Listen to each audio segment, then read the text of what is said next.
সে অনেক অনেক বছর আগের কথা।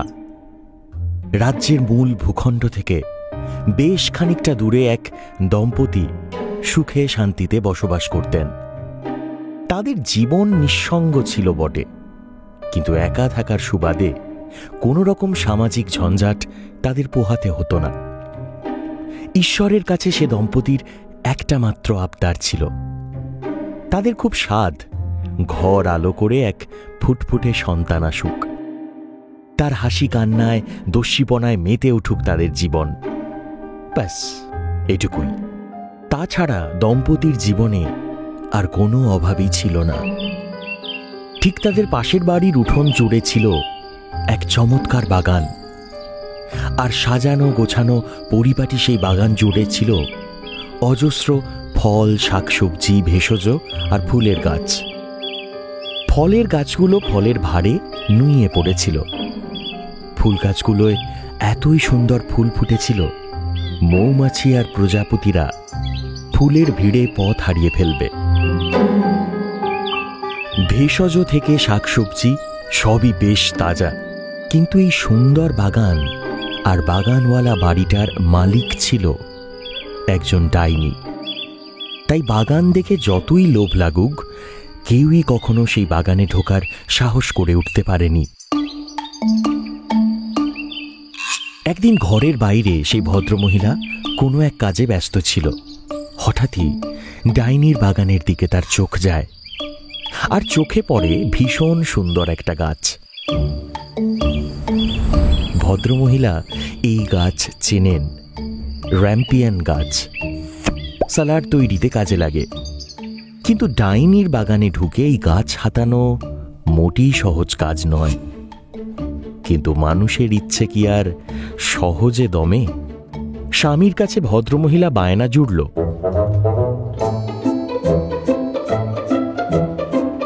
এই জানো, আজ র্যাম্পিয়ান গাছ দেখলুম। র্যাম্পিয়ান গাছ কোথায়? মানে সহজে তো দেখা যায় না। শুনেছি তা দিয়ে নাকি দারুণ স্যালাড বানানো যায়। হ্যাঁ যায় তো, খেতেও ইচ্ছা করছে, কিন্তু আবার কিন্তু কিসের? র্যাম্পিয়ান গাছটা যে ডাইনির বাগানে হয়েছে। ডাইনির বাগানে? ভদ্রমহিলার কথায় তার স্বামী পুরো দস্তুর দমে যায়, কিন্তু স্ত্রীর আবদার মেটানোর জন্য চেষ্টার কোনো রকম ত্রুটি রাখে না। আস্তে আস্তে অন্ধকার নেমে আসে আকাশে। ক্রমশ সে অন্ধকার গাঢ় হয়। চাঁদের কৃপণ আলোয় বিপদ মাথায় করে সে ভদ্রলোক ডাইনির বাগানে ঢোকে।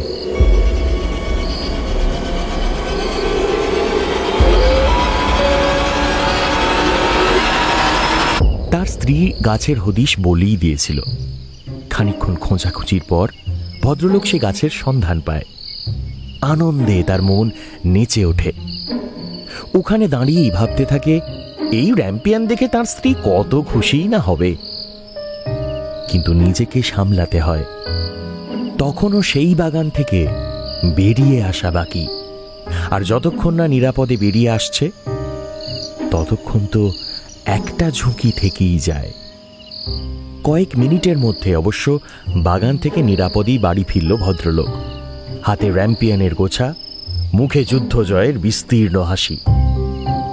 তার স্ত্রী এত খুশি হলো যেন প্রায় সঙ্গে সঙ্গেই সালাড বানানোর বন্দোবস্ত শুরু করে দেবে।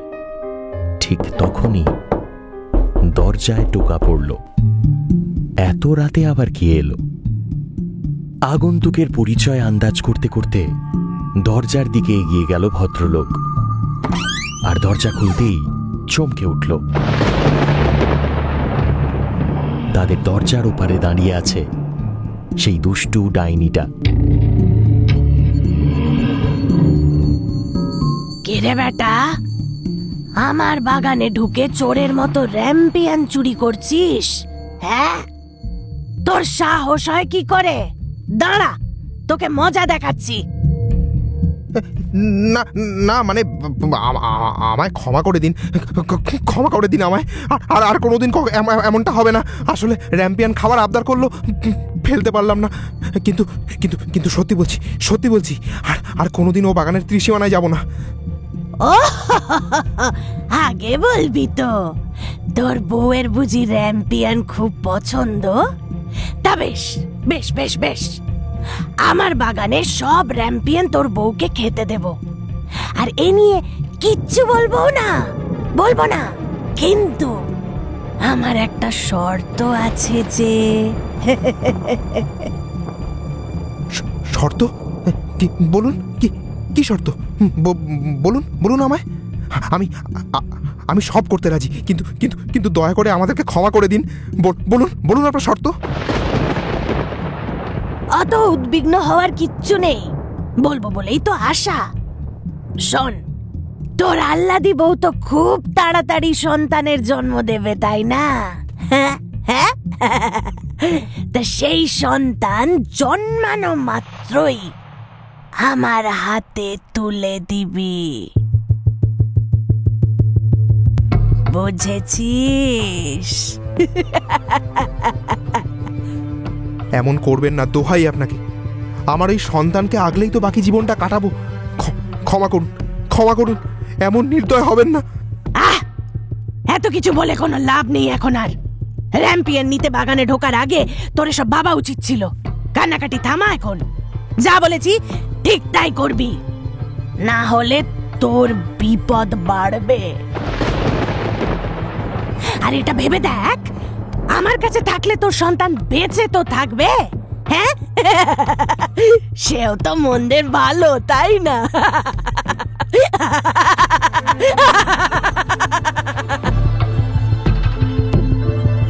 বিশ্রী হাসিতে ফেটে পড়ল ডাইনি। তারপর আস্তে আস্তে চলে গেল তার বাড়ির দিকে। স্বামীর থেকে একথা শোনা মাত্র ভদ্রমহিলা কান্নায় ভেঙে পড়ল। সুখের বাড়িতে নেমে এলো শোকের ছায়া। কিন্তু ডাইনির হাত থেকে তাদের কেই বা বাঁচাবে?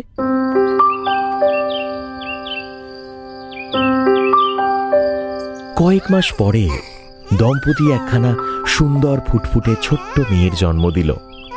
গায়ের রং ফর্সা, চুল সোনালি। সে মেয়ের মুখে কি যেন এক অদ্ভুত মায়া। কেউ কি পারে এই মেয়েকে অন্যের হাতে তুলে দিতে? কিন্তু উপায় নেই। সেদিন রাতেই ডাইনি এসে তাদের মেয়েকে নিয়ে চলে গেল। ছোট্ট মেয়েটিকে নিয়ে ডাইনি একেবারে আহ্লাদে আটখানা হয়ে গেল। মাঝে মধ্যে কোল থেকে শূন্যে ছুড়ে দিয়ে আবার লুফে নিচ্ছিল, আর তার সঙ্গেই চলছিল অবিরাম আদর।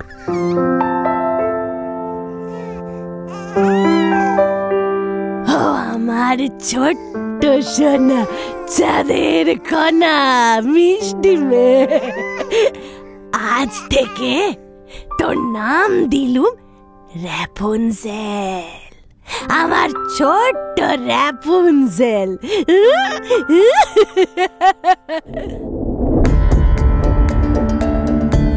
আদর করতে করতে ডাইনিটা র্যাপুনজেলকে এক দুর্গের ভেতরে নিয়ে গেল। দুর্গে দ্বিতীয় কোনো দরজা ছিল না, যেটা ছিল সেটাও তালা বন্ধ করে র্যাপুনজেলকে আটকে দিল। সে দুর্গে কেবল একটি মাত্র জানালা, তাও একদম উপরের তলায়। সেই জানালা দিয়ে যতখানি আলো আসে তাতেই চেয়ে দেখে র্যাপুনজেল। সেই জানালা দিয়ে যতটুকু বাতাস আসে তাতেই সে শ্বাস নেয়, আর ভীষণ একাকীভাবে বেঁচে থাকে। জীবনে সুখ, আহ্লাদ, আত্মীয় পরিজন কিছুই চাক্ষুষ করেনি র্যাপুনজেল। স্বাভাবিকভাবেই তাই বুঝতে পারত না কত কিছু ছাড়া তার প্রত্যেকটা দিন কেটে যাচ্ছে।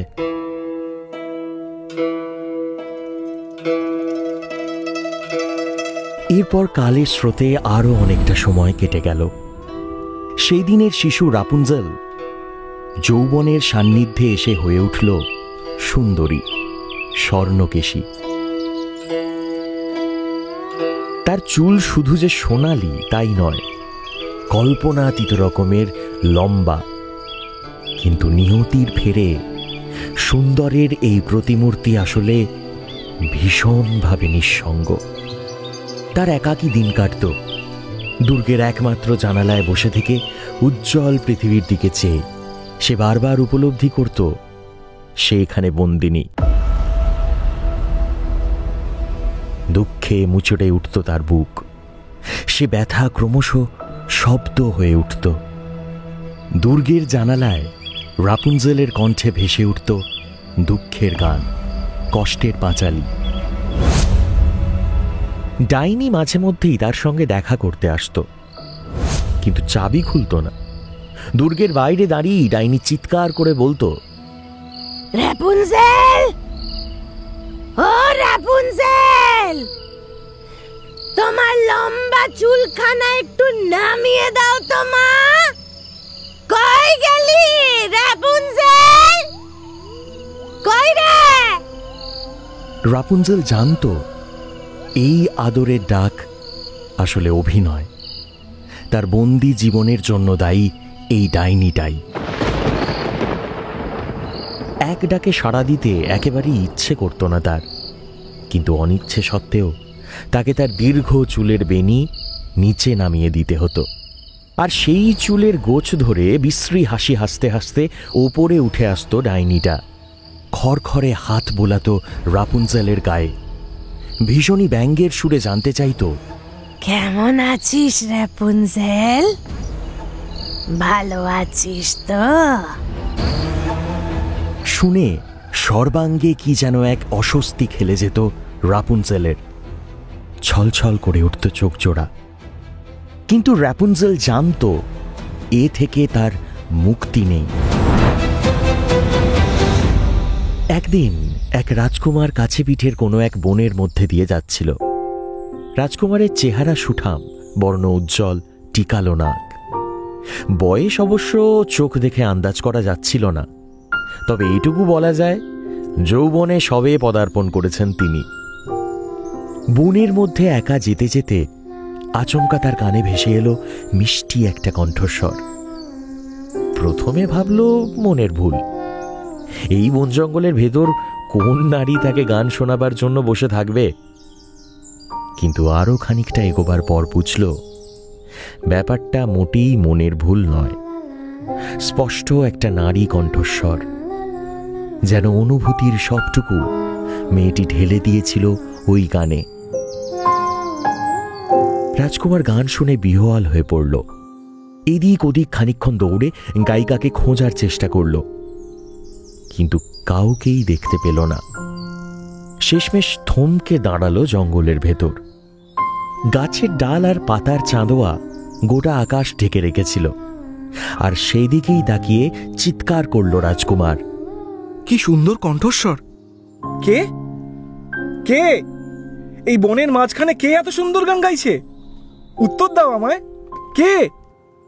রাজকুমারের চিৎকার কোনো উত্তরের সন্ধান পেল না, কিন্তু এমন সুন্দর কণ্ঠ যার, তার সাথে আলাপ না করে কি ফেরা যায়? তাই রাজকুমার কণ্ঠটি অনুসরণ করতে শুরু করল। আর কণ্ঠ অনুসরণ করতে করতে রাজকুমার সেই উঁচু দুর্গটার সামনে এসে দাঁড়াল, যেখানে রাপুনজেল বন্দী হয়েছিল। দুর্গটির দিকে তাকিয়ে রাজকুমার বিস্মিত হল। কি অদ্ভুত দুর্গ রে বাবা! দরজাই তো নেই। এমন আবার হয় নাকি? এবার আমি কি করে জানবো অমন সুন্দর কণ্ঠস্বরটা কার? দ্বিধায় রাজকুমার যখন বিড়বিড় করছিল, হঠাৎ কাউকে একটা দুর্গের দিকে এগিয়ে আসতে দেখল। রাজকুমারের ব্যাপারটা খুব একটা ঠিকঠাক মনে হলো না, তাই সঙ্গে সঙ্গে গাছের আড়ালে লুকিয়ে পড়ল।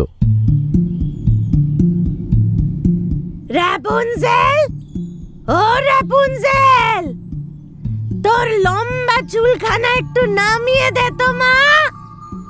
কই গেলি? রাপুনজেল চুলের বেনি নামিয়ে দিল, আর তা বেয়ে ডাইনি ধীরে ধীরে দুর্গে উঠে পড়ল। রাজকুমার বুদ্ধিমান, এরপর সহজেই বুঝতে পেরে গেছিল তাকে ঠিক কি করতে হবে। দুষ্টু ডাইনি চলে যাবার প্রায় সাথে সাথেই রাজকুমার দুর্গের নিচে এসে দাঁড়াল। সরাসরি দুর্গের জানালার দিকে তাকিয়ে চিৎকার করল, রাপুনজেল, রাপুনজেল, তোমার চুলের বেনি নামিয়ে দাও। অচেনা কণ্ঠস্বরে চুল নামানোর আর্জি শুনে অবাক হল রাপুনজেল। জানালা দিয়ে উঁকি মেরে দেখল নিচে এক সুদর্শন যুবক দাঁড়িয়ে রয়েছে। এই দীর্ঘ জীবনে ডাইনি ছাড়া দ্বিতীয় কেউ তাকে নাম ধরে ডাকেনি, তার সংস্পর্শে আসার চেষ্টাও করেনি। তাই সেদিন রাজকুমার যখন ডাকল, রাপুনজেল তাকে ফেরালো না। জানালা দিয়ে নামিয়ে দিল তার লম্বা চুলের বেনি। তা বেয়ে রাজকুমার ধীরে ধীরে ওপরে উঠে গেল। অন্ধকার দুর্গের ভেতরে জানালা দিয়ে আসা কিঞ্চিত আলোর রেখায় রাজকুমার দেখল রাপুনজেলকে। সৌন্দর্যে এতই স্তম্ভিত হয়ে গেছিল, মুখ দিয়ে কোনো বাক্য বেরোল না। তুমি কে? আমি কেউ না, কিচ্ছু না, সামান্য এক রাজকুমার। কিন্তু তুমি, তুমি অপরূপা, সুন্দরী। তুমি সেই যার কণ্ঠ শুনে আমি উন্মাদ হয়ে দৌড়ে ছুটে এলাম। হ্যাঁ, তুমি সেই যার সুরের সিম্ফনিতে আমি হারিয়ে ফেলেছি আমার মন। তুমি এখানে এভাবে আছো কেন? তুমি আমার সঙ্গে চলো রাপুনজেল। আমি এই বনের পাশের রাজ্যের রাজপুত্র। আমরা বিয়ে করব, একসাথে থাকব, খুব সুখে থাকব। তুমি চলো আমার সঙ্গে। রাজকুমার, তোমাকেও আমার ভারী পছন্দ হয়েছে। তোমার সাহস আমায় মুগ্ধ করেছে। আমিও এই বন্দি জীবন থেকে মুক্তি চাই। কিন্তু কিন্তু ওই দুষ্টু ডাইনি যে আমায় এই দুর্গের বাইরে বেরোতে দেবে না। আর আর সে যদি তোমার কথা জানতে পারে, তোমাকেও মেরে ফেলবে। আমি আমি পারবো না রাজকুমার। আমি আমি বোধহয় কোনোদিনই এই দুর্গ থেকে বেরোতে পারবো না।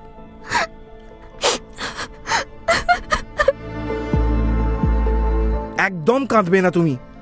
তোমার অমন সুন্দর চোখে কান্না মানায় না। আচ্ছা আচ্ছা, ঠিক আছে, চিন্তা করো না। আমি ঠিক তোমাকে এই বন্দিশালা থেকে বের করে নিয়ে যাব। দাঁড়াও, আমি আজ ফিরে গিয়ে এই নিয়ে ভাববো। কালকের মধ্যে ঠিক একটা না একটা রাস্তা বের করবই। কাল আমি আবার আসবো, কথা দিলাম। এসো, কিন্তু আমি অপেক্ষায় থাকবো তোমার। রাজকুমার যে পথে এসেছিল, রাপুনজেলকে বিদায় জানিয়ে সে পথেই ফিরে গেল। এতক্ষণ যা যা হচ্ছিল ডাইনি আড়ালে দাঁড়িয়ে সমস্তটা দেখেছিল। আর থাকতে না পেরে একা একাই দুর্গে চড়ে রাপুনজেলের চুলের মুঠি টেনে ধরল। তুই এত অকৃতজ্ঞ, হ্যাঁ? আমার সাথে বিশ্বাসঘাতকতা তুই ভাবতে পারলি কি করে রে? এর দাম তোকে দিতে হবে। কড়ায় গন্ডায় উসুল করব। দাঁড়া দাঁড়া, দেখাচ্ছি তোকে মজা। ডাইনি এতক্ষণ তার হাতের মুঠোয় রাপুনজেলের চুল ধরেছিল। হ্যাঁচকা টানে সেই সুন্দর লম্বা সোনালি চুলের বেনিটাকে ছেড়ে দিল। যন্ত্রণায় ভেঙে পড়ল রাপুনজেল। কিন্তু তাতেও ডাইনি থামল না। রাপুনজেলের উদ্দেশ্যে বলল, হিং টিং ছট কিরিং বিরিং হকাস ফোকাস উকে, দিব্যি ছিলি আমার দুর্গে আরাম করে সুখে। রাজকুমার বাঁচাবে তোকে আমার দুর্গে ঢুকে। রোদে পুড়ে মর্গে যা রে তুই, মর্গে যা মরুভূমির বুকে।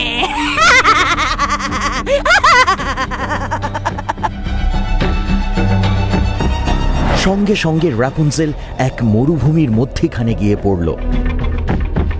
আশেপাশে না আছে কোনো গাছপালা, না আছে কোনো জলের উৎস। কি করবে বুঝে উঠতে পারল না রাপুনজেল। দু তিনবার চিৎকার করল, রাজকুমার, রাজকুমার কোথায় তুমি? বাঁচাও আমায়, রাজকুমার বাঁচাও, বাঁচাও। কোনো উত্তর পেল না, পাওয়ার কথাও নয়। হতাশ হয়ে রাপুনজেল ধপ করে বসে পড়ল মরুভূমির বালিতে। পরের দিন রাজকুমার রাপুনজেলের জন্য ফের সেই দুর্গে এসেছিল, কিন্তু রাপুনজেলের দেখা পেল না। বরং তার জন্য ডাইনি অপেক্ষা করছিল। রাজকুমারকে দেখেই ডাইনি তার দিকে রক্তচক্ষু নিক্ষেপ করল। তারপর ফের আর একখানা মন্ত্র পড়তে শুরু করল। হিং টিং ছট কিরিং বিরিং হকাস ফোকাস সানা, তোর খুব সাহস আছে তাই না রাজার ছানা? হ্যাঁ, আয় তবে আজ দিচ্ছি ছেটে ডানা। যা বেড়েছে স্কন্ধে তোকেও আমি বাঁচিয়ে রাখবো, তবে জীবন হবে অন্ধের।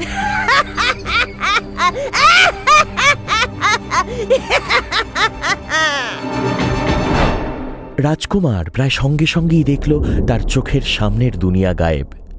কি এক গাঢ় অন্ধকার নেমে এলো তার দৃষ্টির পর্দা জুড়ে।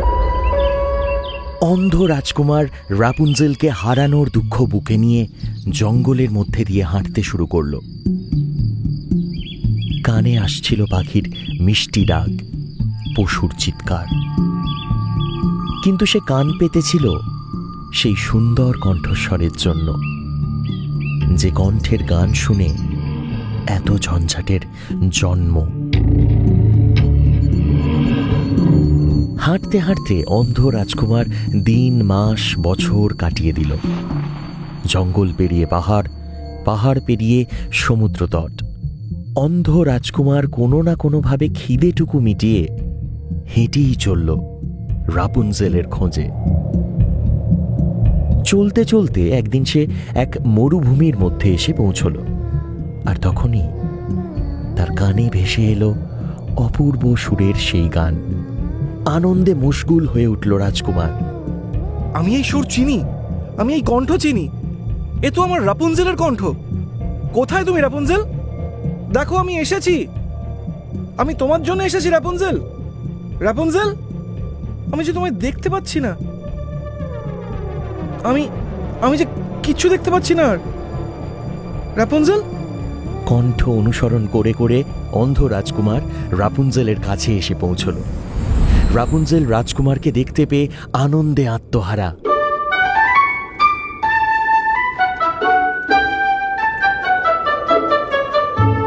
আমার রাজকুমার, আমার রাজকুমার, তুমি অবশেষে আমায় খুঁজে পেয়েছো।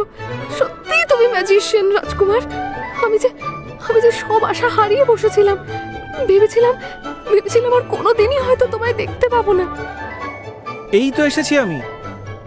তোমায় খুব দেখতে ইচ্ছে করছে ভীষণ, কিন্তু আমি যে আর দেখতে পাই না রাপুনজেল। আমি যে আর কিছুই।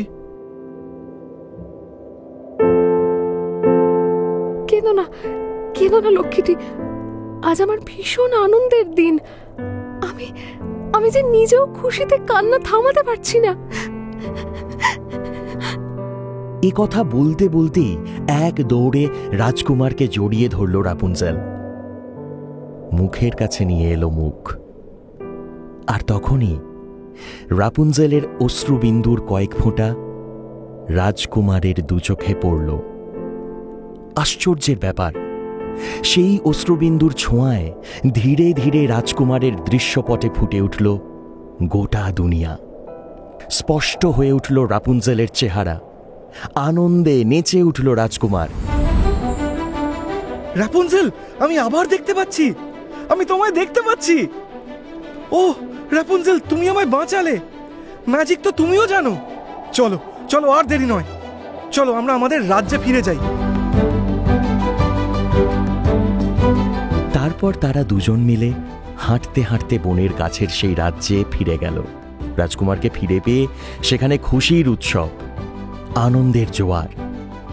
খুব ধুমধাম করে রাজকুমার আর রাপুনজেলের বিয়ে হলো। তারপর রাজকুমার আর রাপুনজেল সুখে শান্তিতে সংসার করতে শুরু করলো।